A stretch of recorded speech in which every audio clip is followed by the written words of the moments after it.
Hello, everyone. My name is Shahbaz Jamil, and today I will be discussing the chapter Artwork in the Age of Digital Distribution written by Mark Tribe.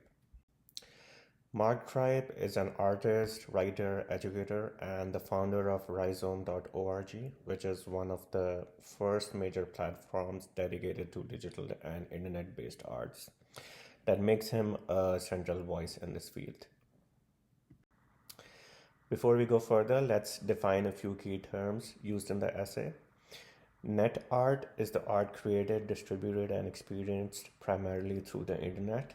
So it's basically art that's born online and exists inside the browser. Dematerialization comes from earlier conceptual art history. It means that the artwork is no longer an object to buy or sell, but sometimes that exists as an idea or distribution process. So it's basically when art becomes less of an object and more of a process, or even just circulation itself. Open source and collective culture means artists share methods and collaborate like coders. And remix culture is huge online. It's when artworks or media are taken apart, copied, and recombined. Think of it like memes, mashups, and TikTok remixes. Tribe discusses that digital networks reshape art. The big idea here is that digital networks don't just distribute art after it's made, they actually shape what the artwork is. Instead of seeing art mainly in galleries and museums, we now encounter it first through screens, feeds, and platforms. This shift is huge because it changes how art is valued, how it circulates, and even what we think counts as art.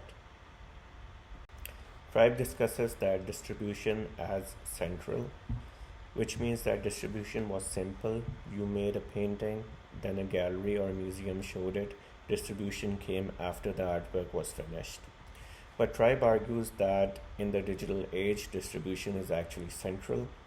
The way an artwork spreads through links, shares, screenshots, memes, remixes becomes part of its meaning. So you can think about a meme, the act of circulating it is what makes it the artwork. Without distribution, it wouldn't even exist as a cultural object. That's why Tribe says distribution isn't just where art goes, it's part of what the art is. Another point discussed was the web as medium and menu. Medium is the internet itself, for example, code, browser links, is the material artists use. And menu means that the web is also the exhibition space where art is encountered. So this dual role makes net art fundamentally different from older art forms. The act of creating and the act of exhibition merge into one. Digital culture blurs boundaries. So Tribe also raises new questions about how art works in a digital era. Authorship isn't clear anymore because works can be endlessly remixed. And today, visibility is mostly determined by platforms and algorithms. What shows up on Instagram, TikTok, or YouTube has more impact than what hangs in a museum.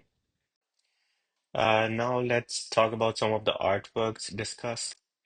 Judy were pioneers of net art. Instead of using the web to display traditional artworks, they treated the web itself as an artwork. Their site looks like broken code and glitchy, but that's the point. They force us to see the browser, the interface, and the internet infrastructure as the part of art. And this connects directly to Crive's idea of web as both medium and venue. So the code, the errors, the way the computer responds, that's the artwork, not the content. So it turned the browser into art and websites that look broken but are artworks in themselves. Another artwork discussed was by Lialina. My boyfriend came back from the war. It's a net art piece that only exists as a clickable browser work. It's an early net art classic. It uses hypertext, frames, and browser clicks, and the experience depends on distribution via the web, and it can't exist meaningfully offline. It should be online. And Corey's Super Mario Clouds is another example. He hacked the Nintendo cartridge to show only scrolling clouds.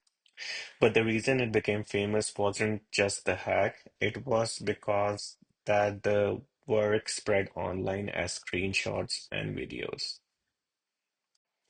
So it became iconic because of online circulation through videos and screenshots, and distribution made it part of global remix culture. One strength of Tribe's essay is how it connects to theories we've already studied. Benjamin argued that mechanical reproduction weakens an artwork's aura, but Tribe updates this for the digital age. Online distribution endlessly multiplies copies, but also creates new contexts and meanings. Lucy Lippard described art's shift from object to concept in the 1970s, the idea of dematerialization. And Tribe extends this to digital culture, where art often exists as data, circulation, or process than the physical form. So to conclude, Tribe reminds us that distribution is equal to art, which means that circulation or network shapes how we see, value, and define artworks. Institutions change, which means that museums no longer control visibility in the same way.